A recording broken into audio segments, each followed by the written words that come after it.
you happen to see today? New York Times announced digital subscription. They will not have free access anymore. I didn't know that. I read the New York Times all the time. I might pay. Yeah, I will too. I will too. Yeah. Show starts.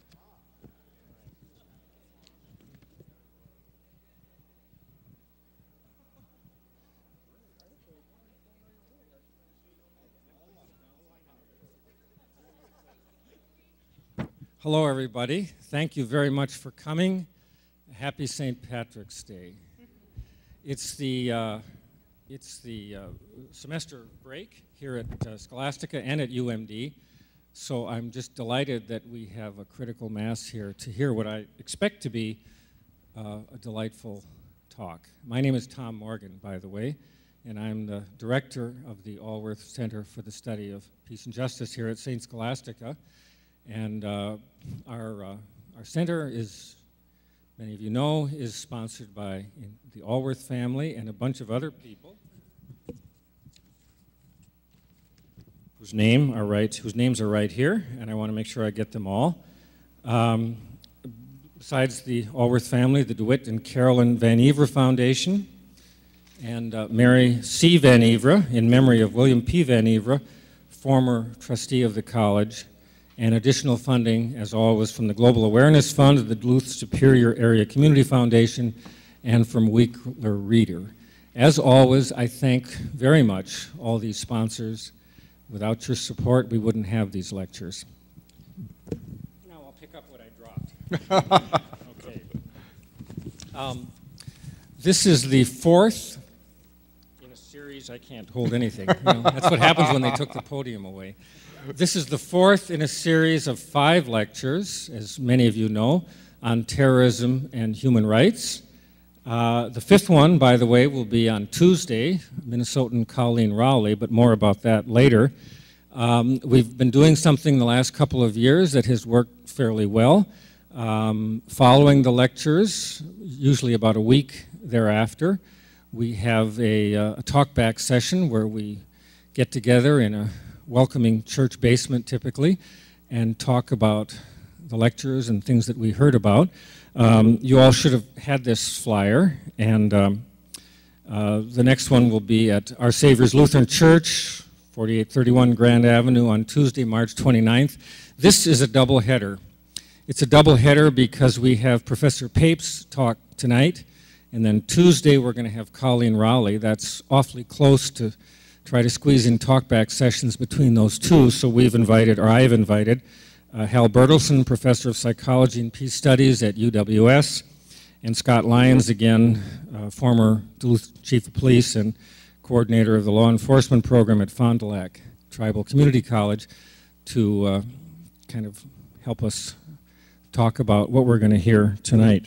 I think I've mentioned everything I need to mention, so I'll pick up the mess I made again and introduce our speaker. Okay.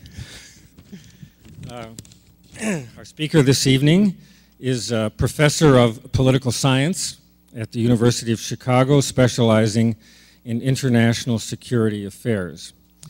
At the university, he has been the director of graduate studies for political science, the chair of the Committee on International Relations, and he's co-directed the program on international security policy with John Mearsheimer since 1999. In 2004, he founded the Chicago Project on Security and Terrorism, which he still directs. Professor Pape received his doctorate from the University of Chicago in 1988 and has taught at the United States Air Force's School of Advanced Air Power Studies and at Dartmouth College. He returned to Chicago in 1999. Besides numerous articles and commentaries, he's the author of 2 books. The first one, Dying to Win, The Strategic Logic of Suicide Terrorism. That book came out in 2005. And Bombing to Win, Air Power and Coercion in War, and that came out in 1996.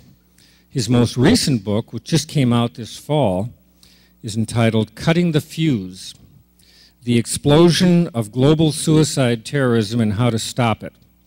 This book was written in collaboration with James K. Feldman and the Chicago Project on Security and Terrorism, and examines every suicide terrorist attack worldwide from 1980 to 2009. Professor Pape's commentary on international security policy has appeared in the New York Times, the Washington Post, the New Republic, Boston Globe, Los Angeles Times, Time Magazine this week, and the Bulletin of Atomic Scientists, among other publications. He also has appeared repeatedly on network and cable news programs and on national public radio. Professor Pape lives in Chicago with his wife Lisa, who is a nurse who works with bone marrow therapy and transplants, and with their 3 children, John, who's a freshman at Reed College in Oregon, and their 2 daughters, Elizabeth and Ann, who are in high school. Ladies and gentlemen, please welcome Professor Robert A. Pape. Thank you so much. Thank you, Tom. Thank you, everyone. Thank you for coming. First order of business is to make sure you can all hear me. Yes, thank you. And I want to say a special thanks to the Allworth family. I want to thank also Mary Vanever.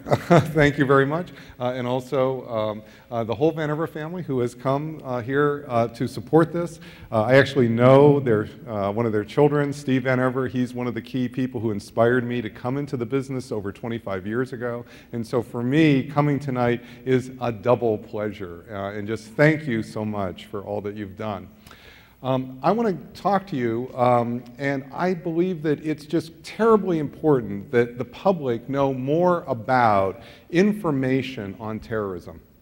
And I think that you're going to see that you already know quite a bit about terrorism and even suicide terrorism, but I think that you'll see the data that I'm going to show you tonight from the University of Chicago, our project, I think is quite helpful. It's data that I show I've just been on Capitol Hill. I was on Capitol Hill on Tuesday, where a donor actually bought 1,000 copies of Cutting the Fuse to give them to every member of Congress and their staff.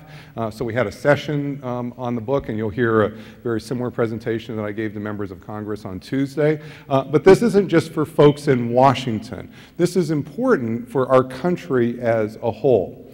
As you all know, over the past year, we have sent over 30,000 more troops to Afghanistan. We've spent another $100 billion in Afghanistan.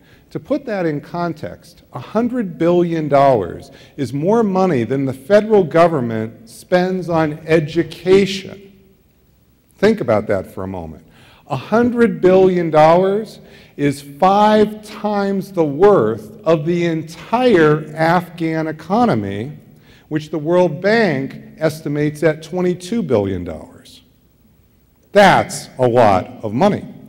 What are we getting for our troops and our money, especially with respect to security? Well, as you're going to see here tonight, things are not very good. But I'm going to show you, before I even talk about the data that we've collected, if you would go online and you'd look at the Pentagon's own report called Stability in Afghanistan, put out in November 2010.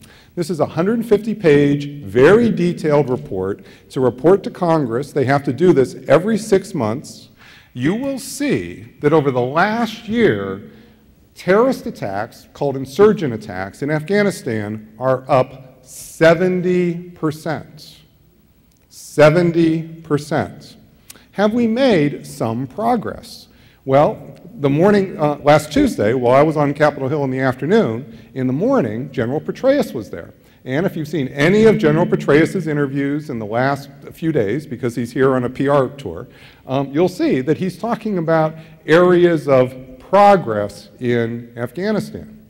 What are those areas of progress? Well, he never really defines it for you, but it's actually quite simple. There are 364 districts in Afghanistan. 364. The Pentagon rates every single district by whether they're controlled by the Taliban or not. Very, very simple, right? Before we did the surge, 13 of the districts were controlled by the Taliban. 13 of 364, okay? Now, last November, 8. 8 are controlled by the Taliban. So just think about that for a moment. We've gone from some tiny fraction controlled by the Taliban to a slightly tiny fraction controlled by the Taliban. Well, insurgent attacks throughout the rest of the country are up 70%. 70%. So yes, it's true. We have diminished the Taliban's control from 4% to 2%, but at the expense of increasing the problems in the rest of the country almost double. Almost double. That is why many people in Washington are looking at this and saying, we're not getting much for our money. In fact, security is getting worse because those 4 or 5 provinces, districts, are simply too small. This is not an indictment of our troops. Our troops are doing a good job in those 4 or 5 districts. You see, it's just that we don't have the 600,000 troops we would need to do that in every district in Afghanistan. But why are we having that kind of an unhappy result? The research we've been doing at the University of Chicago, I think, will shed some light on this. I focus on suicide terrorism. Why suicide terrorism? Because suicide terrorism is the lung cancer of terrorism. The average suicide attack kills 12 times as many as the average ordinary terrorist attack. Without the element of suicide, the hijackers on 9/11 could never have killed 3,000 people. How do we know that? Because in 1993, there was an ordinary terrorist attack against the very same World Trade Center towers that killed 6 people. The terrorists put a truck bomb in one of the garages trying to bring down one of the towers. Most people don't even know about the 1993 attack. We certainly didn't turn our country upside down over the 1993 attack or our foreign policy upside down. The threat we face, ladies and gentlemen, is not just the threat of terrorism, it's suicide terrorism. That's the lung cancer of the problem that we face. And also, like lung cancer, you can study suicide terrorism by collecting all the information around the world of who gets it, so to speak, and who doesn't, which reveals important information about the root causes of what's driving that phenomenon. And that, with a research team, is what I've been now doing for a number of years. Shortly after 9/11 in 2003, I'm the person that collected the first complete database of all suicide attacks around the world. I published it as part of an academic article in 2003. When I published the database then, I knew at that point no academic or think tank had such a database. I was surprised when I was called by our Department of Defense. I was surprised because I knew our Department of Defense had been keeping statistics on ordinary terrorist attacks around the world going back decades. Our government started this in the 1970s. The British government did in the 1970s. I knew, of course, that the Israeli government kept information on suicide attacks of who was attacking them. What I didn't know until that phone call is that our government, and no other government, began to collect global information on suicide terrorism until after 9/11. Our data, as you'll see, goes back to the early 1980s, and so they were quite eager to get a hold of the information that I gave them, and in return, the Department of Defense in 2004 was one of the big funders of the update and expansion of this work, which I'll be talking to you about tonight. And that's important to keep in mind because it's really, once you hear the findings, this was funded not once but twice by the Donald Rumsfeld Defense Department. And just keep that in mind because it's really, a lot of people think, oh, it's impossible to do anything that runs counter. This will run very counter to that policy. And we haven't just been funded by the government, we've been funded by the Carnegie Corporation in New York, Argonne National Laboratories, and the University of Chicago itself. Because what this generous funding has done is made it possible for me to become the director of the Chicago Project on Security and Terrorism, which collects information all around the world on suicide attacks, not just in English, but in the key native languages associated with the phenomenon. Arabic, Hebrew, Tamil, Russian, Urdu. We can pretty much do any language at this point. Well, and as Tom said, this is actually my second book on suicide terrorism. So I published that article in 2003, then a book in 2005, and now our last book came out last October. And the key thing to tell you about that book right now is that when that came out, the launch of the book happened on Capitol Hill.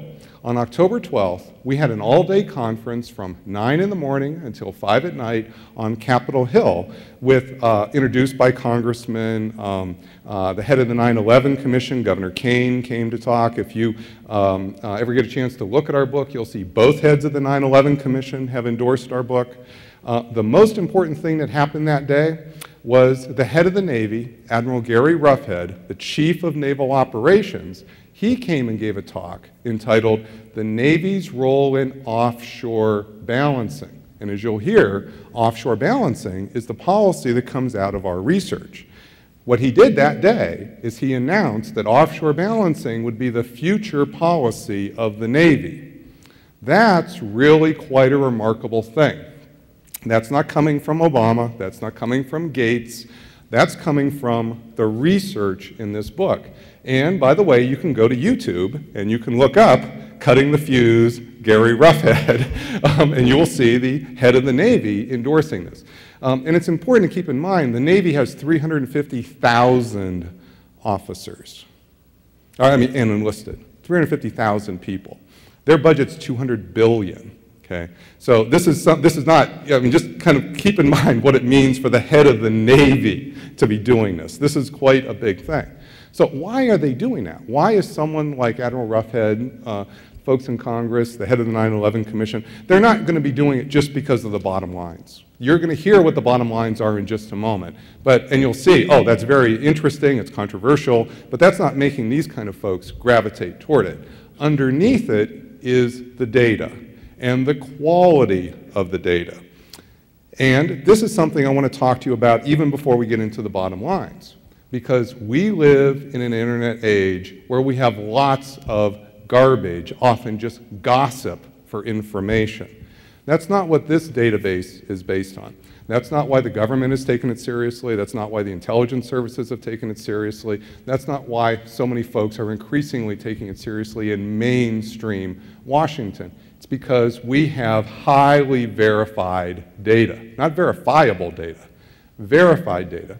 And I want to talk to you a bit about that and the database and the quality of it before we actually get to the substance. So if you go to our website, the Chicago Project on Security and Terrorism, you'll see we're quite proud of our Capitol Hill conference. I hope you'll forgive us for that. That was the first time the University of Chicago ever had a conference on Capitol Hill, so that was really quite a thing we're proud of. You can go to our database. Much of our data is online, and it's online for free. There's no $2,000 entrance fee. Okay. And if you go, let me give you an example of what it means to search our database. First, before I do that, this just shows you, if you go to our people page, this gives you a sense of our native language speakers. So you can start to see the people who are fluent in Arabic, Hebrew, Tamil, Russian, Urdu, the folks who support us and help us. And they don't just collect information, by the way, sitting at computers. We've sent people to Cairo, Damascus, Beirut to buy things on black markets. Tonight you're going to see some parts of martyr videos. We have probably the largest collection of martyr videos in the world, and much of that comes, if you try to find them on YouTube, you won't, but much of that comes from black markets and just going out to the field to get them. And much of our researchers do that. But anyway, coming back to the data itself.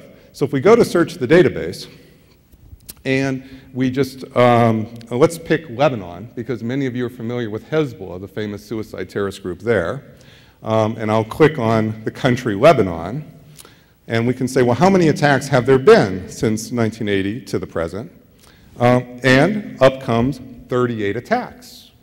And you'll start to see, oh, that's nice summary information. But as you listen to my talk, just like the Admiral, when he heard my talk, you're going to start to ask yourself, how good is the data? You're really going to want to know, how good is this data? And so you see summaries here. And then down below, there's lists of the attacks. You'd expect that. And next to each attack, there's view details. So let's just view the details of the first attack. And you have a card which shows you the date of the attack, how many killed, summary information. And then if you go down to the bottom, you'll see we very often have the name of the suicide attacker, socioeconomic data about the suicide attacker. Very helpful when you penetrate the native language barrier, because you get lots of information you don't get in English. But again, that's just summaries still. The question you're going to find yourself asking is, how good is the data? And by the way, we now have over 2,200 attacks, so that's just one of over 2,200 cards on the database. So if you go to the bottom, you'll see sources. So far, they just simply look like footnotes. But if you notice on the side, you might barely be able to see from where you're sitting the word view source.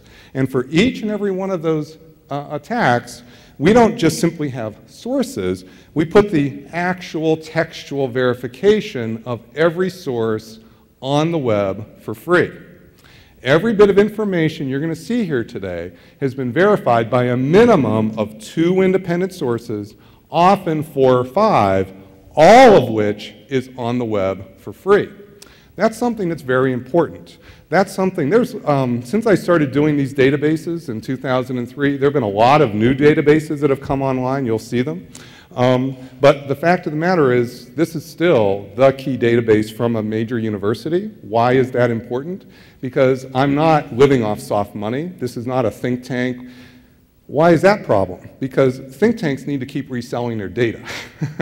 You see, they don't put they don't put this level out there for free because I can't sell it again.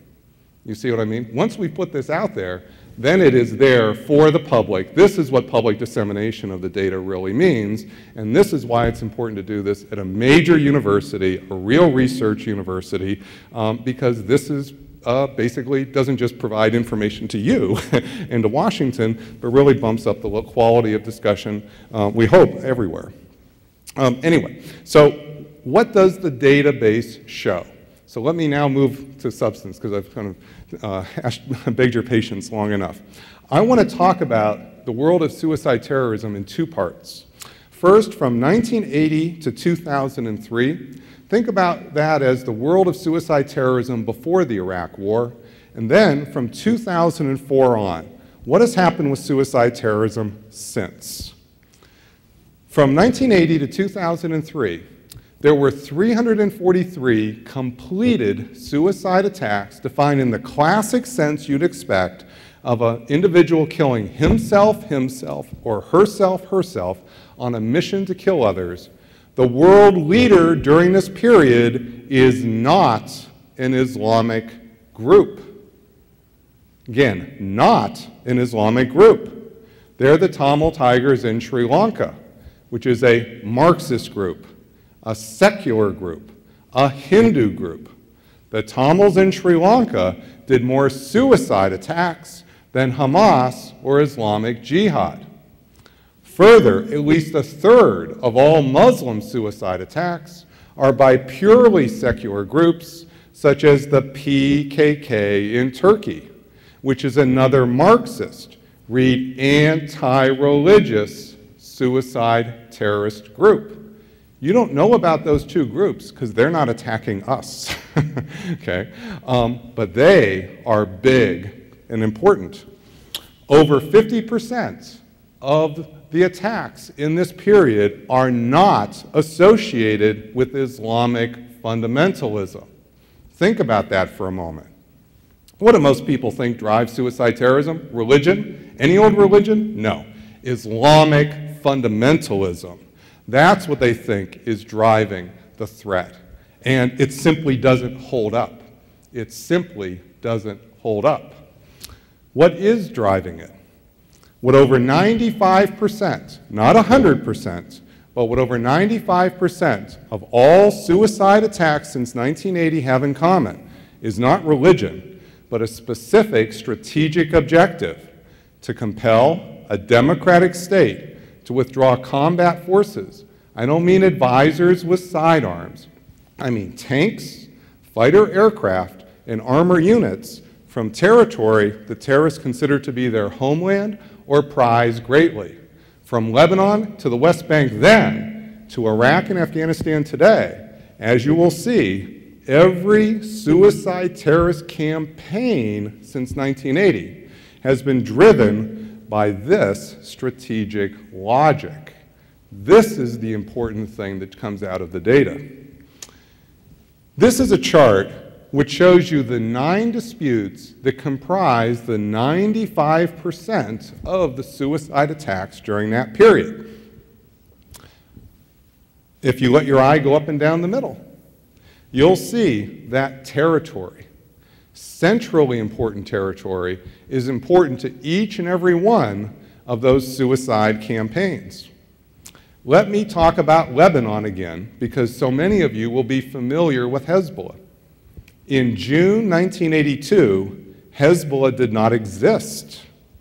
In June 1982, Israel invaded southern Lebanon with 78,000 combat soldiers, 3,000 tanks and armored vehicles. 1 month later, Hezbollah was born. Then, over the course of the next year, and for reasons we're still not sure about, Hezbollah began to experiment with suicide attack.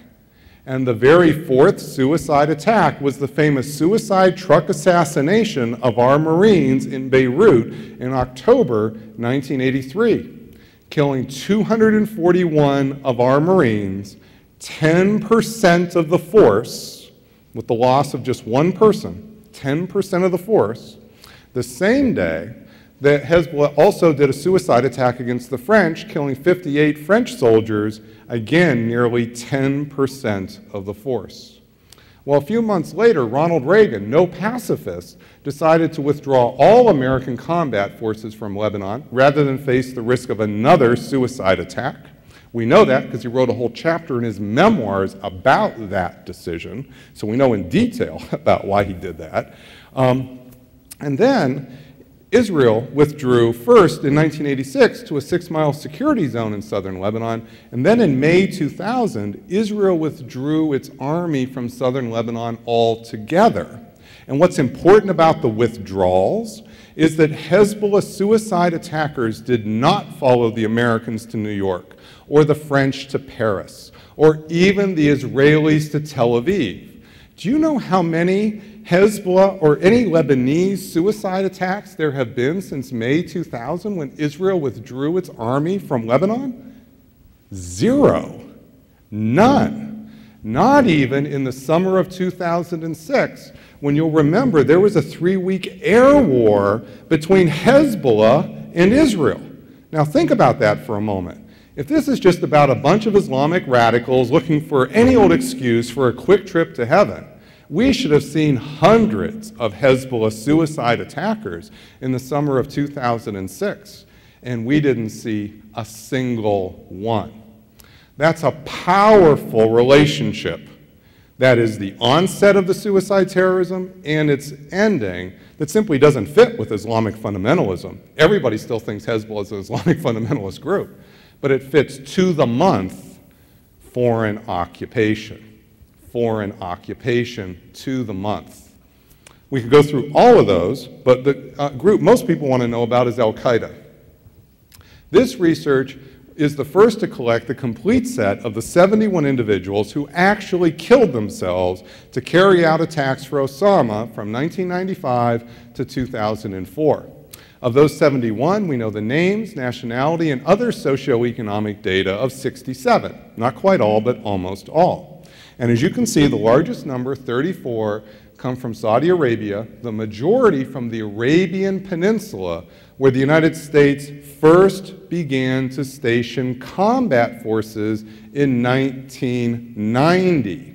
It's important to underscore, even to an expert-educated audience, that 1990 was the watershed year in our military deployment to the Arabian Peninsula. Yes, before 1990, we had a few hundred advisors with sidearms, mostly Marines with a pistol standing in front of an embassy, but no tanks, no fighter aircraft, no armor units going all the way back to World War II. We put them in 1990 to kick Saddam out of Kuwait. We kicked him out of Kuwait in March '91 and never left.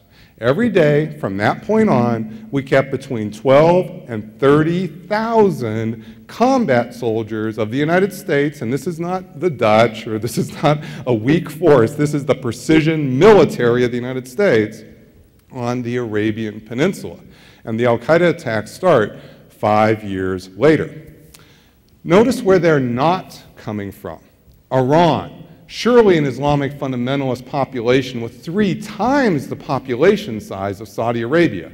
No, Al-Qaeda, suicide attackers. Sudan. Sudan is an Islamic fundamentalist country about the same population size as Saudi Arabia, and with a brand of Islamic fundamentalism so congenial to Osama, he chose to live there for 3 years in the 1990s.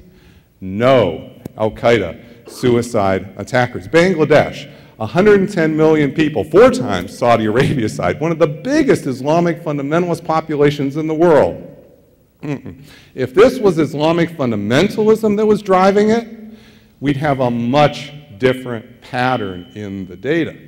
But rather than have me just talk more about summary statistics of the data, let me let you listen to the Al-Qaeda suicide attackers themselves. I want to show you martyr videos from 6 of the most notorious Al-Qaeda suicide attackers. 4 of the 9/11 hijackers, they're Saudis. They're going to speak to you in Arabic, and there's subtitles so you can follow. And 2 of the July 2005 London bombers. They're going to speak to you in English because they're Brits. And to make it easier to follow, we're going to bookend the Brits. So that we'll start with the Brit, go to the 4 9/11 guys, and then we'll come to the last Brit. All of these folks made their martyr videos in either Afghanistan or Western Pakistan before their attack, left them with the group, and then the group released, that is Al-Qaeda released the videos after the attack, and you'll see how they used the attack itself to magnify the message in many of the actual martyrs' attack, to magnify the message. So, and can you maximize it? Yeah. And then let's just go ahead. This is how our ethical stances are dictated. Now, your democratically elected governments continuously perpetuate atrocities against my people all over the world, and your support of them makes you directly responsible, just as I am directly responsible for protecting and avenging my Muslim brothers and sisters.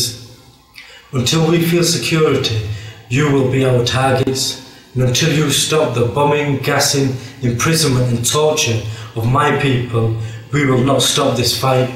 We are at war, and I am a soldier. وأقول للقيادة الأمريكية إن أرادت سلامة جيوشها وشعبها فلتسحب جميع قواتها من بلاد المسلمين ولتخرج من جميع أراضيهم، وإلا فلتنتظر الرجال ولتجهز توابيتها وتحفر قبورا لأبنائها ولتستعد لأن تذوق الويل والوبال القادم على قياداتها وشعبها بإذن الله. وإن من المصائب العظام التي أصيبت بها الأمة الإسلامية هي احتلال بلاد الحرمين من قبل الجيوش اليهودية الصليبية وعلى رأسها أمريكا، وإن هذا الاحتلال أكبر خيانة وكارثة في تاريخ الإسلام، فلم تغز جزيرة العرب مثل هذه الجيوش الأمريكية الجبارة التي تمخر أساطيلها بحار الجزيرة وتظلل طائراتها سماء المنطقة وتدب فيالقها فوق ترابها. أسألكم بالله تعالى ماذا يجري اليوم في بلاد المسلمين؟ احتلال واضح لا غبار عليه، وأنتم أيها العلماء تقولون هذا وتقرونه حتى لبلاد الحرمين. كيف لا ونحن قد دهمنا في بيت ربنا ومسجد نبينا وقبلتنا ومقدساتنا، واحتللنا من قبل اليهود والنصارى، وهي أعظم مصيبة بعد مصيبة وفاة الرسول صلى الله عليه وسلم. ومما يزيدها عظما أن هذا الاحتلال تم بالتعاون مع الحكام المرتدين. وجزيرة العرب منذ أن خلق الله صحراءها وحفها ببحارها لم يدهمها مثل هذا البلاء قط، فإنا لله وإنا إليه راجعون. وما بلاد الحرمين فيه من احتلال وتردي هو مخطط من اليهود والنصارى، وعلى رأسهم أمريكا دمرها الله، التي ما نزل بالإسلام والمسلمين من مصيبة إلا كانت سببا فيها.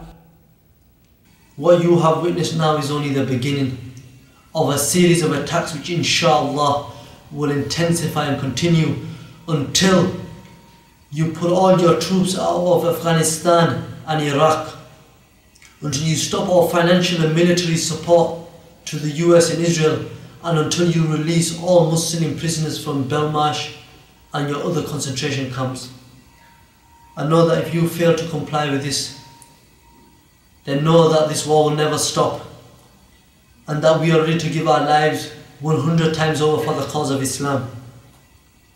You will never experience peace until our children in Palestine, our mothers and sisters in Kashmir, our brothers in Afghanistan and Iraq feel peace.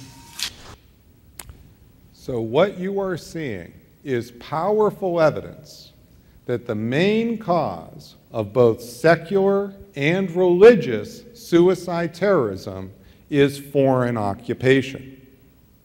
If suicide terrorism is the lung cancer of terrorism, the smoking is foreign occupation. Just as with smoking and lung cancer, someday we may find out that there's some genetic predisposition of some people who, when they smoke, they get lung cancer. But notice how we don't let that stand in the way of having policies to stop smoking. The same with occupation, foreign occupation, and suicide terrorism. Of the people who get lung cancer, 85% smoked. Of suicide terrorist attacks, over 95% are in response to a foreign occupation. If anything, the relationship between foreign occupation and suicide terrorism is tighter than between smoking and lung cancer. This is a terribly important empirical reality that we need to take into account. This is not a Republican reality. This is not a Democratic reality. This is not a Washington reality. This is not a British reality. This is simply the reality of the phenomenon that we face. And if we don't take the reality into account, then what's going to happen? We'll pursue policies that are either irrelevant or make the problem worse. It's just very important to see this reality. Now, if this is right, then what should we see if we get more occupation, more suicide terrorism? And that's the world from 2004 on. Since 2004, there have been 1,800 suicide attacks. Remember, from 1980 to 2003, just 300 in a 24-year period. In that 6-year period, over 1,800. Up 6 times in a quarter the space of time. And they're not scattered around the world, they are concentrated. Concentrated in the areas of occupation. This is powerful reinforcement for the hypothesis. For this empirical relationship to be wrong, we would have had to have missed not just 5 suicide attacks around the world, or even 50. There would literally have to be hundreds of suicide attacks around the world occurring in countries not on that chart. I don't mean we overcount Iraq by 200 or undercount Iraq by 200. I mean they'd have to be occurring in Mozambique, Bangladesh, South Africa, Brazil. Now, while I literally can't swear to you our research team has every single attack around the world, I don't think we've missed even 5, and if you think there's some attacks we've missed, just go ahead and send me an email. We'll be glad. We have people, that's what they do. They love to be able to figure that out. We'll just add them to the database. This is not a problem. But I don't think we've missed hundreds. You would know if there were hundreds not on the chart. The Admiral's staff would know. The CIA would know. The Congress and their staff would know. This is powerful, important relationship, and it really means we need to take this into account. Further, notice how many are now anti-American. In the year 2000, the year before 9/11, there were 20 suicide attacks around the world. one anti-American inspired against the U.S. coal.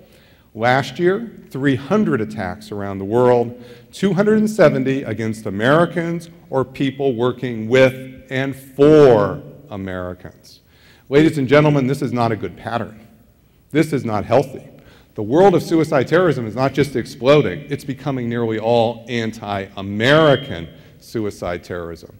This is not a healthy pattern for our security.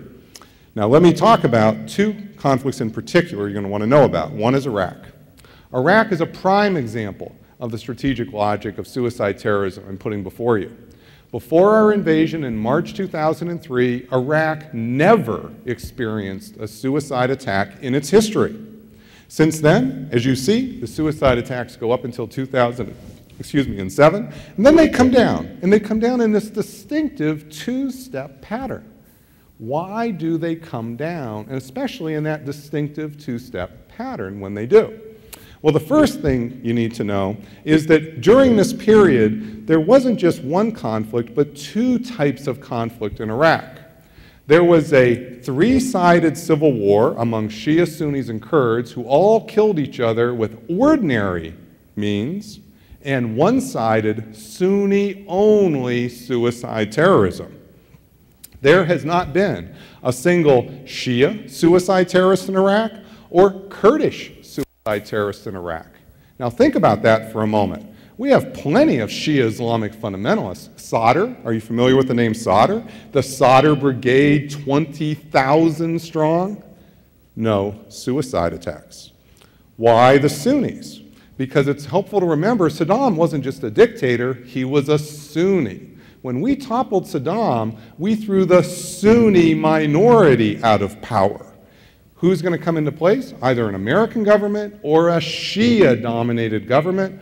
Either way, it's the Sunnis most put out by the occupation, and all the suicide terrorism has been Sunni suicide terrorism. But again, why does it come down? And why does it come down in that two-step pattern? Well, from 2007 to 2008, you might say, the surge. And in fact, we put more troops in, and that brought down the suicide terrorism. So isn't that what happened, Professor Pape? Well, let's evaluate the hypothesis that it was adding troops.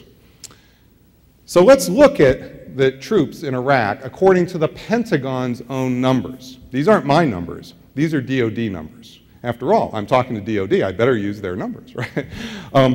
Let's look at September 2006 to September 08. That's the window of the surge.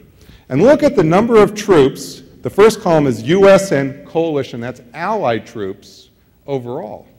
During the surge, the total aggregate number of troops goes down. How can that be? Because our allies were leaving faster than we were putting troops in.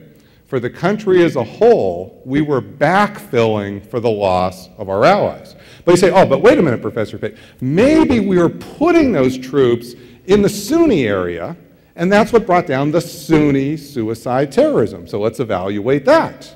The Sunni area is called Anbar. Anbar province, that's called the Sunni Triangle. So the next column is U.S. and coalition troops in Anbar.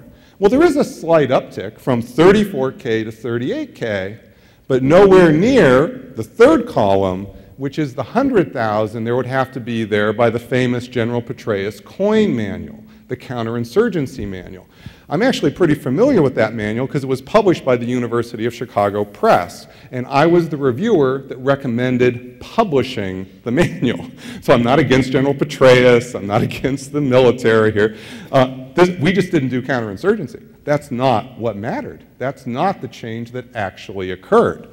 What occurred is the last column, called the Sons of Iraq, also called the Anbar Awakening.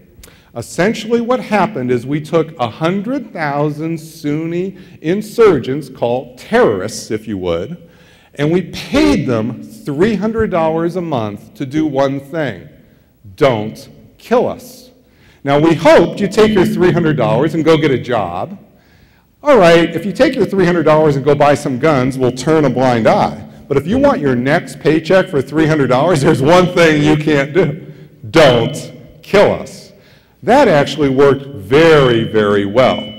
What we did is we used economic means to economically empower a large hunk of the Sunnis so they could secure themselves against the Shia-dominated government, against the terrorists, and yes, even against us.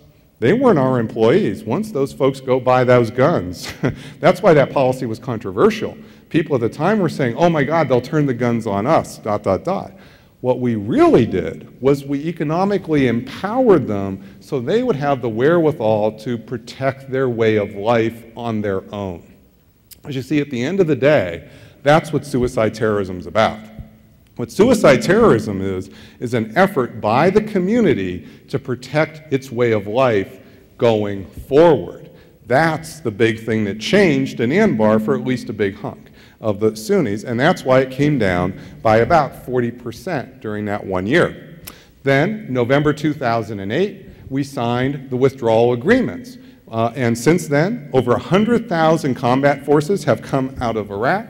And what's happened? Do we have a second caliphate on the Arabian Peninsula? Have we emboldened the terrorists to march on New York or Tel Aviv? No. We're putting the terrorists out of business. That's very important. Because what are the big criticisms today of changing policy in Afghanistan? Oh, we'll embolden the terrorists. They'll march on ... We'll have a second caliphate ... No, that's really not the case, or at least highly unlikely to be the case. And we're seeing exactly that pattern work itself out in Iraq. Those very same charges were the charges that were the big criticisms of the policy shift in 2007, 2008. We shifted those policies anyway. Notice how many of them under George Bush's administration, and Iraq is more stable today than it has been since we invaded. Let's go to Afghanistan. Afghanistan is another example of the strategic logic of suicide terrorism I'm telling you about. Before we toppled the Taliban in fall 2001, Afghanistan never experienced a suicide attack in its history. Since, you can see for the first few years, oh, there's just a few suicide attacks. That's when it was the good war. And then in 2006, kaboom, there's a spike up in the attacks, and they stay high all the way through, even during the Obama surge. What happened? What happened in 2006 to change Afghanistan from the bad war to the good war? That's the key issue. Let's look at that big picture. First, what are the targets of the suicide attacks in Afghanistan? The green are security targets, US and NATO troops and the security forces of the Afghan army. 85% of the suicide attacks have been against the US and NATO troops or people working directly for us in the Afghan security services. And if we want to know how this data comports with our inside data, just yesterday, so I speak to many, many military audiences. But just yesterday, I was in the Pentagon talking to we have a team of people who are called the Joint IED Defeat Organization. An IED is the improvised explosive device called the homemade bombs that the folks have been making. And we have an organization whose job it is to defeat the IEDs. And I spent 4.5 hours with them from 8 a.m., what day is today? Thursday. So from 8 a.m. Wednesday morning until 12:30, because I had to get to the plane, my plane was leaving Reagan at 1:30, we went over data in detail. Now they have a classified database, okay? So they do have data that's classified.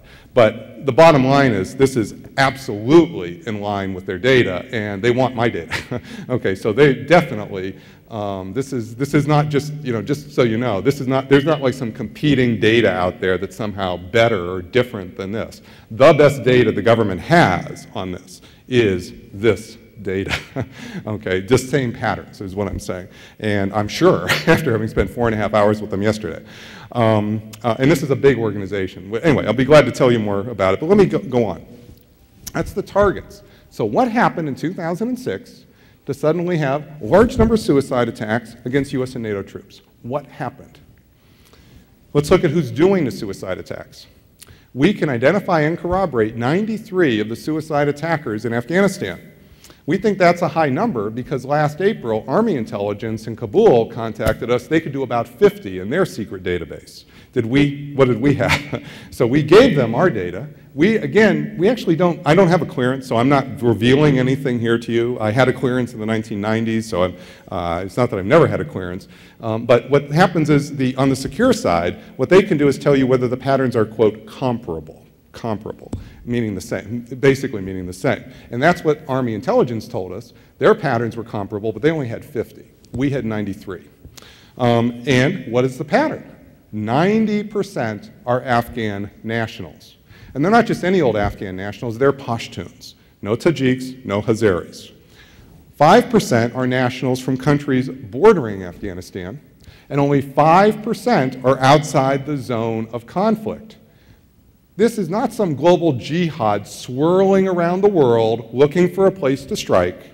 This is regional opposition to American and Western military presence. If I showed you that type of a pattern or the data for Iraq, you'd see a very similar pattern in Iraq. So what is causing Pashtuns in large numbers to do suicide attacks against US and NATO troops in 2006 and on? Why then? Well, it has something to do with troops, but it's not a direct linear relationship. But let me show you the troop drops. This is the number of troops we've been pouring into Afghanistan from the beginning. And notice with the Obama surge, that's just the latest surge. There's nothing new about what Obama's done. It's the same strategy. Every year for the past number of years now, we've been pouring 20,000 or more troops into Afghanistan. The key thing you need to know is that during the first couple of years, we not only had a small number of troops in the country, they were only in Kabul. They were not spread around the country. They were in Kabul serving as Karzai's personal security force. Why were we so worried about President Karzai? Because he was our number 2 choice. Well, you probably don't know. Many of you will know that the CIA picked Karzai. He wasn't even living in the country. We picked him to run Afghanistan. But the CIA picked another guy called Gul, G-U-L, first. They infiltrated Gul into Afghanistan starting in the middle of October 2001. And then, a few weeks later, a bunch of boxes showed up in Langley with pieces of Gul. Literally, the Taliban found him and killed him, and that's why we take it seriously that we needed to protect Karzai. But the key point is, they weren't just, they were in Kabul, and it wasn't until November 2003 that the UN gave us a mandate to spread the forces around the rest of the country. So, ISAF, that's the name of the Western security forces there, came up with a plan. They're a good military organization. They come up with a 4-stage plan to expand, that is, occupy the rest of Afghanistan. And this is the real map, the actual map. Stage 1, go north, our friends, the Northern Alliance. Stage 2, go to the west, more friends. Then in late 2005, early 2006, where are we going? The south and the east. That's the Pashtun homeland. That's when we occupy the Pashtuns. That's when we get an explosion of Pashtun suicide terrorism against the very forces sitting on top of them. Now, what about Pakistan? This is direct occupation. Many of you know there's a lot of suicide attacks in Pakistan. If I showed you the curve in Pakistan, you'd see it looks very much like Afghanistan with a 6-month lag. That is, the spike comes in 2007 on. Why? What happened? Well, the first thing you need to know is, of course, what's the country just on the other side of Afghanistan? Pakistan. And you often hear the border doesn't matter very much. Well, one of the reasons for that is the people who live on the other side of the border are the other half of the Pashtun homeland. They're Pashtuns who live on the other side. As we were directly occupying this half of the Pashtun homeland, we put pressure on Musharraf in the fall of 2006. Musharraf was the president of Pakistan. To take 100,000 Pakistani army troops that were defending the country against, who's the #1 threat to Pakistan? Is it the Taliban? India. Why do we say that? Because they almost had that little nuclear war in 2002, which could have meant overnight 30 million dead Pakistanis. So we might say the Taliban's the biggest threat or Al-Qaeda's the biggest threat. No, no, no, no, no. For the Pakistani army, it's the Indians who are the biggest threat, and those troops were defending Islamabad against a possible surge from the Indian army. We put pressure on Musharraf to take that force, sit on top of the other half of the Pashtun homeland, and right away, immediately, the Pashtuns started to do suicide attacks. And 3/4 of all the suicide attacks in Pakistan, not 100%, but 3/4, are directly against the Pakistani army in the western districts of Pakistan. And also, at that time, from fall 2006 on, what happened to Musharraf? His legitimacy plummeted in the country. Why? He went from being our putative ally to our puppet. He put Pakistan's security interests underneath America's security interests. That is not an alliance. That's subservience, and that's why he lost power. That's why he lost legitimacy inside the country. What did we do? So, as 2007's rolling on, we're seeing Musharraf's legitimacy plummeting, so we took Benazir Bhutto. Benazir Bhutto is the woman who ran Pakistan in the 1990s. She had been living in London. She'd been basically knocking on the White House door every day since 9/11, begging to be allowed to go back into Pakistan. So we called her up and we said, we need a backup for Musharraf. We want you to go to Pakistan in case Musharraf falls in one way or another. And so she goes in the fall of 2007, and as soon as she lands, Ayman al-Zawahiri, bin Laden's #2, writes her a letter. In that letter, Al-Qaeda says directly, we know you're an American agent. We know you're a backup to Musharraf. Leave or we will kill you. Well, she didn't leave, and 2 weeks later she died in a suicide attack by Al-Qaeda. They killed her. And if you're wondering why it is we're having all these problems with the Pakistani government, this is one of the big reasons why. We can put pressure on countries to basically turn them into your employees. And when that happens, publics do not like it. They do not like it, as we're seeing in Tunisia, as we're seeing in Egypt, and basically as we also saw what we did to Musharraf. This is also something that's not a good thing to continue to do, because our military policies in Western Pakistan are the main thing breaking Pakistan apart. And if it really were to break apart, they have over 50 nuclear weapons, ladies and gentlemen. Okay, you work on nuclear terrorism, okay? The thing that could really matter would be Pakistan breaking apart. And if you were to say, how stable is Pakistan today compared to 2002? Much less stable today. And we've militarized the problem. The more we militarize Pakistan, the more we're increasing that threat. This is simply not a good pattern. That's the big picture. But is this just a problem of terrorism over there or countries over there? No, it's a problem also for Al-Qaeda recruits terrorists here at home to kill us here. I want to show you the most important, what's probably the most important recruitment video Al-Qaeda has ever done, and it's their recruitment video for recruiting homegrown terrorists to kill us. You're going to see Adam Gadon. Adam Gadon is an American. Adam Gadon is 34 years old. He was born in Riverside, California. His name is Adam. His father was Jewish. When the family was young, the family converted to Christianity, and then when he was a teenager, Adam converted to Islam. Since 1998, Adam's been living with Osama, either in Afghanistan or now we believe in Western Pakistan. This was his coming out video, the video where his face was shown for the first time. It came out in 2006. And it's crucial for Muslims to keep in mind. And what I want to do, and maybe we could start it from the beginning when we get there. What I want to do is I want to let you listen to it from beginning to end so that you can hear his pitch, how he's trying to recruit homegrown terrorists to kill us. And about 2/3 of the way through, I want you to remember the Fort Hood shooting spree.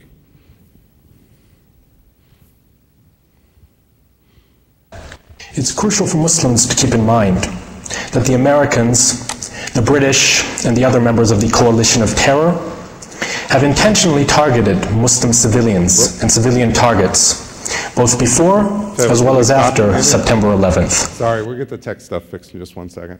Maybe we could go back to where it was originally. Do we know how to return it?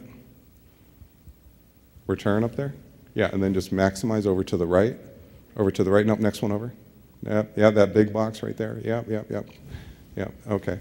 This is great. I know more about it than the next. It's crucial for Muslims to keep in mind that the Americans, the British, and the other members of the coalition of terror have intentionally targeted Muslim civilians and civilian targets, both before as well as after September 11th, in both the first and second Iraq wars, as well as in their forays into Somalia and the Sudan and Afghanistan, just to give you a few examples.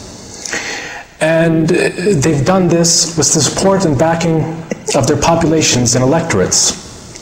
I mean, even if there have been some feeble protests scattered here and there in the West, chiefly against the latest war in Iraq, all the same, the governments which started these wars have been re-elected by a majority of the popular vote. In their aggression against Afghanistan, which for Westerners and their mercenary sympathizers is the least controversial of Bush and Blair's terrorist wars, they have targeted civilians for assassination and kidnapping. They kidnapped any non-Afghans they found and shipped them off to Guantanamo or worse. Many were handed over to the American and British-backed despotic regimes of the Islamic world to be brutally interrogated. And with the blessing and support of that notorious Afghan killer, Hamid Karzai, they've murdered thousands of Afghan civilians as they slept in their beds, traveled on the roads, attended weddings, and prayed at the mosques. I know they've killed and maimed civilians in their strikes because I've seen it with my own eyes. My brothers have seen it. I've carried the victims in my arms. Women, children, toddlers, babies in their mother's wombs. You name it, they've probably bombed it. I could go on, and that's just Afghanistan. We haven't talked about American and British atrocities in the two Iraq wars. Let's take a look at the latest to be revealed. In Mahmoudiya, 5 American soldiers gang rape an Iraqi woman, and then to hide the evidence, murder her and 3 members of her family and burn her body.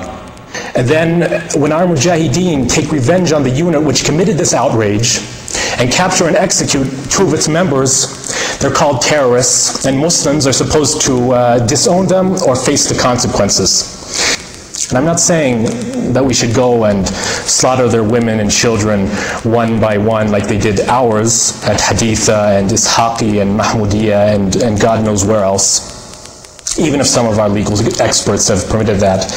And even if it's hard to imagine that any compassionate person could see pictures, just pictures of what the Crusaders did to those children and not want to go on a shooting spree at the Marines' housing facilities at Camp Pendleton. But what I am saying is that when we bomb their cities and civilians like they bomb ours, or destroy their infrastructure and means of transportation like they destroy ours, or kidnap their non-combatants like they kidnap ours, no sane Muslim should shed tears for them. And they should blame no one but themselves, because they're the ones who started this dirty war, and they're the ones who will end it, by ending their aggression against Islam and Muslims, by pulling out of our region, and by keeping their hands out of our affairs. And until and unless they do that, neither Forest Gate-style police raids, nor Belmarsh or Guantanamo prison cells, nor the Mosques and Imams Advisory Council will be able to prevent the Muslims from exacting revenge on behalf of their persecuted brothers and sisters. So no 72 virgins. Hardly any discussion of Islam as a religion. From beginning to end, this is an empathetic plea to respond to the plight of a kindred, yes, Muslim, a kindred population that's facing atrocities from a foreign occupation. This is what Al-Qaeda thinks is their best recruitment appeal. This is what the data shows is their best recruitment appeal. This is why the so-called information war that we run, trying to explain to folks, oh, this is murder against the Quran, this is going nowhere, because this is what we're up against. This is what we're up against. If we don't look at how this really works, we're simply not going to get a handle on the problem. It's important to do that. Now, what should we do?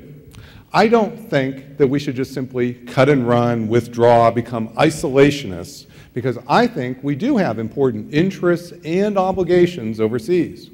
Nor do I think we should simply stay and die, keep with the same old course because we have to. No, we don't. We have a large set of choices, and in fact, there's a very important middle ground strategy that we should adopt. It's called offshore balancing. Offshore balancing is a military strategy to secure our interests and obligations overseas, relying on offshore military power when we need it, that is, air and naval power, but mostly onshore economic and political power. This is not a strategy for just replacing mass boots with mass drones. This is saying, let's rebalance our military, economic, and political tools all together. In Afghanistan, we spend $100 billion a year. $96 billion is for boots on the ground.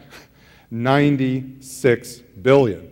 It costs $1.2 million a year to deploy a soldier to Afghanistan. I don't mean to keep them in the military. That doesn't even count their pension. That doesn't count any the cost to get them in uniform in the first place. That's simply the deployment costs per soldier. In fact, $300,000 of that is just their fuel costs because Afghanistan has no roads, or virtually no roads. I mean, that's one of the big problems we have. It's just out of balance. We need to fundamentally shift that balance. And this strategy of offshore balancing is the strategy we pursued for decades in the Persian Gulf, when in the 1970s and 80s, we successfully secured our interests there without stationing a single combat soldier on the Arabian Peninsula. Instead, we relied on allies, we relied on offshore carriers, we actually hardly used any military force at all, we used mostly economic tools, and we did build some bases without troops, but bases, so if we needed to, we could go in with ground forces quickly, and that's what we did in the fall of 1990. That was the strategy that kicked Saddam out of Kuwait. The problem wasn't kicking Saddam out of Kuwait. The problem was abandoning offshore balancing for onshore military control. That was the problem. This was also the strategy that toppled the Taliban in the first place. In the fall of 1990, the Taliban controlled 90% of the country. Not 4%, not 2%, 90% of those districts. What did we do? Did we put an army into Afghanistan? No. We sent 50 guys on the ground. We used offshore air and naval power, and mostly what we did is use economic and political tools to empower the Northern Alliance. That strategy of offshore balancing worked splendidly, kicked the Taliban out of the country in 6 weeks, destroyed all of al-Qaeda's camps along the way. And the problem we face in Afghanistan is we abandoned that strategy in 2006 for onshore military control. That's why it went to become the bad war. And what's happened in Iraq? In Iraq, we've moved over a 3 or 4 year period progressively toward offshore balancing. And what's happened in Iraq? We've had more stability in Iraq than at any point since we've conquered the country. This is the policy we should pursue in Afghanistan. I would do it over 2 or 3 years. I would actually start to move to year 2 this summer, so I'd be glad to get into the very specific details of what I would do. You know, this is what happens when you go on Capitol Hill. They want to know, what do you want to do tomorrow? So I'm glad to give you that kind of thing. But the big point is not what to do tomorrow. The big point is the principles. The big point is to understand the logic of this strategy and why this is the strategy that can truly cut the fuse of terrorism, to stop the terrorists before they actually begin. So with that, let me stop and I'll take your questions. Thank you so much. Oh, yeah, absolutely.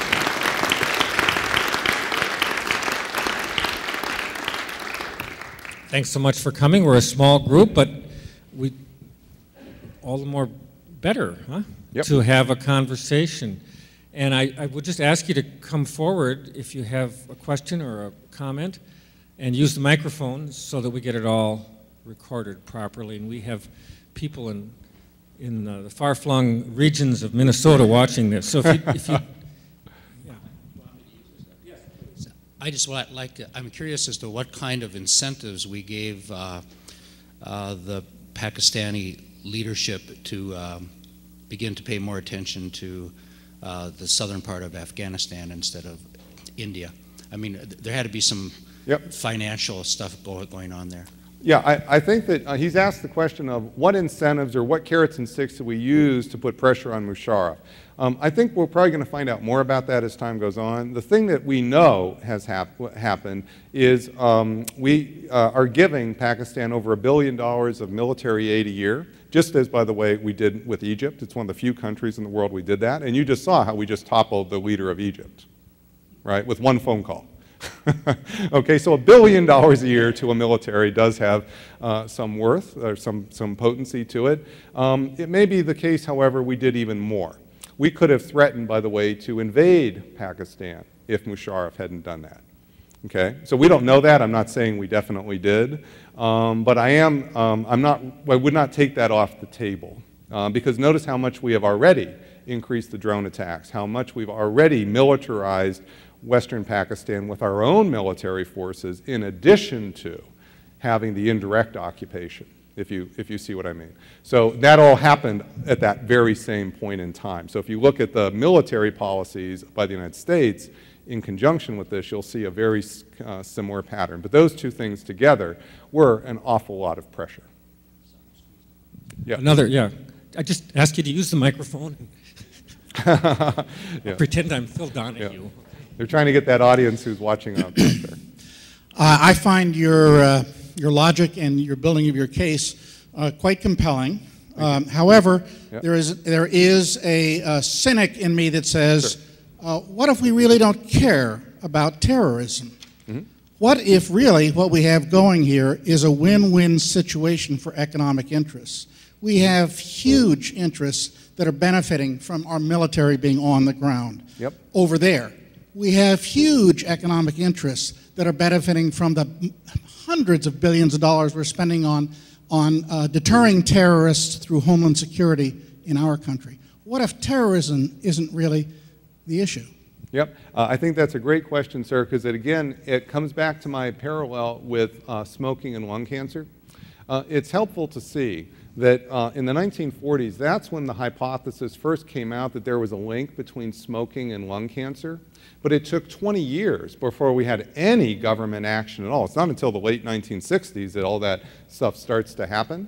And what's happening in that intervening period? Well, there's accumulation of data.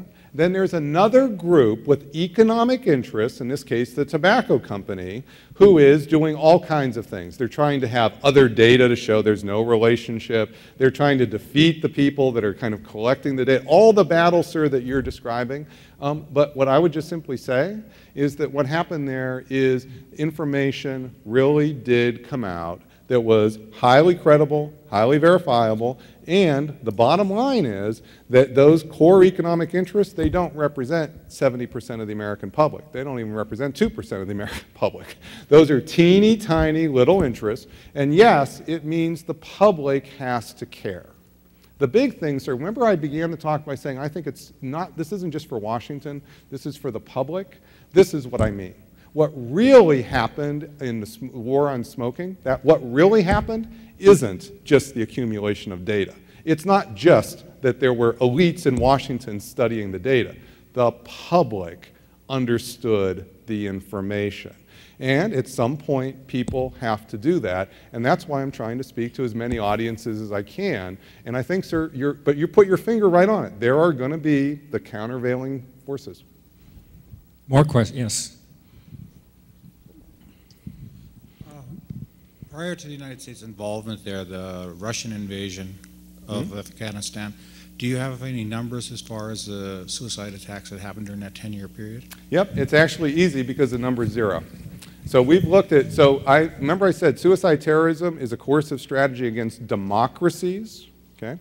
So we've looked at this pretty closely. And so in this particular case, We didn't just simply look at, say, media sources or look at the Soviet government for information. It just turned out, so before I went to Chicago, or back to Chicago in 1999, I was a professor at Dartmouth. And when I was there, Milt Bearden, who was the CIA officer who ran the war from Islamabad from 1986 to 88, came to retire there. And since I was a professor of national security affairs at Dartmouth, there aren't all that many people for Milt to talk to. He found me, and so we got to know each other during that period. Little did I know I'd be knocking on his door after 9/11 to find out what really happened. And so if you go to my book, Dying to Win, not this one, you'll see that I quote him at great length here, because what did he do when he ran the war? He had $1 billion a year to run that war. We had the Mujahideen. Osama bin Laden was just one of the mid-level guys, but we had a whole bunch of people, over 25,000. What did they do? They got their money when they handed Milt 5-page proposals for military operations, a little bit like a graduate student making a proposal for a dissertation, okay? And then he would hand out the money based on the quality of those proposals. That's how that quid pro quo was actually occurring. And he said that he reviewed literally hundreds and hundreds of proposals, and there was not a single proposal, let alone one he accepted, for a classic car bomb or vest bomb in the sense that we have in suicide terrorism. He said there were some nutty operations, so they'd expose themselves maybe a little more, but that's going to be true of any of these ragtag armies. But there was no classic suicide attack. And why is that? It's because suicide terrorism is a coercive strategy to cause enough chaos and enough public fear so publics put pressure on their governments. That's the big deal. That's why it occurs in democracies, democracies. Any more questions? Yep, right here. Yes. We'll get there. We'll come down. Yeah, we'll get everybody. I was going to ask if you take it out of the Middle East and that and put it into places like Northern Ireland and the issues. It seems to me it's not just the suicide bombing issue. What you're talking about is the escalation in violence because of military presence, whether it's suicide bombing or not. But if you look at that and then you look at Korea with that kind of thing, if you broaden out your thing, aren't you really saying that what you should be doing is offshore balancing? We shouldn't be sitting in countries? Yep, that's a very good question, sir, and it actually a couple parts to it. First, the first part of what you asked, one way to rephrase it, if you don't mind, is why in some occupations and not others? Because that's Northern Ireland.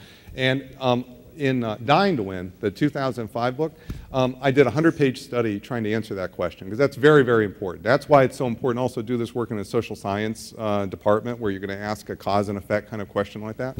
And so what I did is I did a study where I looked at, from 1980 to 2000, the 58 instances that could be called a democratic occupation by a group of political scientists who put together some data called the Minorities at Risk database. This was not my data. I didn't cook the data. This was there. It's a very well-respected database in my field, but it was perfect because it was the minorities at risk, so you could really look at that question. And what we saw is that there were two additional risk factors that come into play that help explain why some occupations escalate to suicide terrorism and not others. The first risk factor is actually interesting. You said the military escalation. That actually is very close to risk factor number one, which is prior rebellion. And suicide terrorism is not a weapon of first resort, it's a weapon of last resort when other means to get the resistance, to get the occupation out, have failed. If you can get your way elsewhere, you just do that, because this is if the strategic logic here makes sense, but it's a very expensive strategic strategy. So if you can get your way cheaper, man, you do that. And that's what we see that's risk factor number one, prior rebellion that fails. But risk factor number two is actually even more interesting, I think, which has to do with the role for religion, but it's not the role you're used to hearing about. That is, the occupations where there's a very broad social distance between the society of the occupier and the society of the local community are the ones that escalate, and specifically where there's a religious difference between the religion of the occupier and the religion of the local community. And when there's a religious difference, This matters not because certain religions are predisposed to do the suicide attack. It's because, and in fact, even during purely secular disputes, such as the Tamil Tigers in Sri Lanka, the Tamils are Hindus, as I mentioned. The Sinhalese are Buddhists. The religious difference matters because when there's a difference, the terrorist leader can demonize the occupier as being driven by a religious agenda.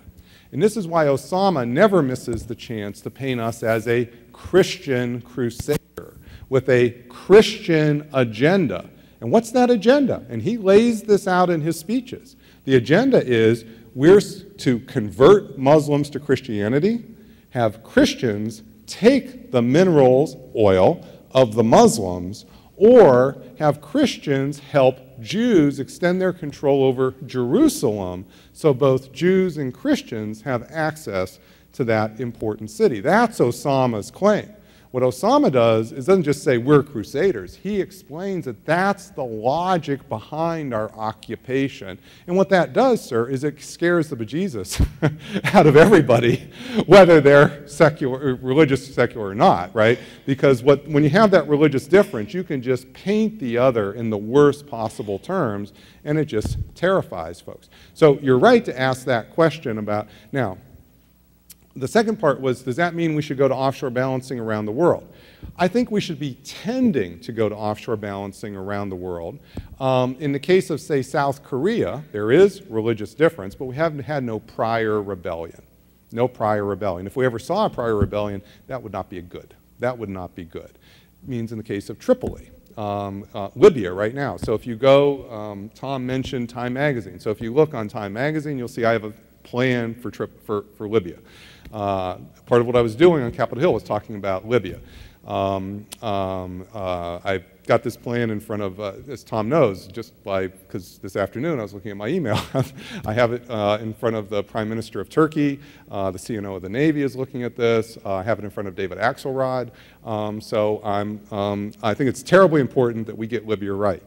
I think that we should not be trying to influence events in Tripoli. We should not be doing regime change to help topple Gaddafi and control the country, because that will look like occupation. That is what that's going to look like, and it will congeal support for Gaddafi, and it's really going to, again, put us in the situation of having basically taken over the oil of another Muslim country. But nor do I don't think we should just stand aside and let Gaddafi basically massacre and starve the people, especially in the East. And the key thing I think we should do is we should do a variant of offshore balancing in Libya, focusing on the eastern part of the country. Libya is a giant sea of sand, 95% uninhabitable, twice the size of Texas. Almost everybody in Libya lives in two sets of islands, archipelagos, one in the west around Tripoli, the other in the east around Benghazi. It's the East that broke away, essentially. It's the East that Gaddafi has to go and stomp on, okay, badly, to suppress them. And I think what we should be doing is focusing on the East. We should be focusing on economic aid as quickly as possible. And yes, there might be some military force around Benghazi, not though throughout the whole country. I would not do that. But that may be the case because we waited so long. They might have to do that. But that's what I think we should do there. So anyway, I don't know if I quite answered all of the little questions you got, but that's how I would go case by case by case to figure out what our interests are and how to maximize our interests and our obligations, including just plain helping people, without provoking more terrorism. One more question, okay? You've been waiting patiently. You said that the problem was foreign occupation. What would you say to those who have said that the problem is more about market globalization, capitalism, the McDonaldization of the Middle East? Yeah. I think that those trends, the kind of globalization or westernization of the world, Middle East, that's actually been going on for many decades. That is not something that is pointed and specific to certain areas. It's been going on in Asia. It's been going on in Latin America. It's been going on in South America. It's been going on in some parts of Africa. This is not a trend that is either short in time or focused on the Middle East. This is just simply a global trend. What we're observing with suicide terrorism is very specific hotspots of suicide attacks. And we're seeing them clustered really tightly in these tiny specific areas. And by the way, some of those, like Sri Lanka, have nothing to do with that trend, you see. So I would just simply say that as much as that trend is true, and maybe we'd like to believe that it's, you know, this problem of terrorism is driven by some tsunami-like wave that we couldn't control, that's simply not true. It's driven directly by things we control, and we're making it worse. And the few places where we've changed our policy, it's getting better. So it's not the tsunami, but it is an important storm. Thank you so much. Oh, yeah, absolutely. Absolutely. Thank you all. Thank you all for coming out. Thank you all for coming out. Really appreciate it. Thank you. Now, before you go, I have good news and I have bad news for you. The good news is that there's food out there. And so we, Professor Pape will stay, and we can continue kind of bilateral negotiations with you, I guess, for a little while. So the conversation can continue out in the lobby. The bad news is the books we ordered didn't show up, and I think that's University of Chicago's fault, right? And well, I mean, I don't know, but we won't go there. But certainly, I wish they were here. But they are going to be here. I was just told that today, some kind of clerical problem somewhere along the line. And these books are endorsed by me because I've read them and they're quite good. So we're going to have maybe 20 or 25 of them in our college bookstore in a day or two. So they are available in Duluth. They're just not available tonight. My apologies. But if you want his autograph, he'll probably give you one, right, tonight. Well, thank you all very much for coming. Thank you all. Thank you all so much. Thank you. Thank you. And thank you, Tom. That was excellent. Absolutely. And see you all Tuesday night.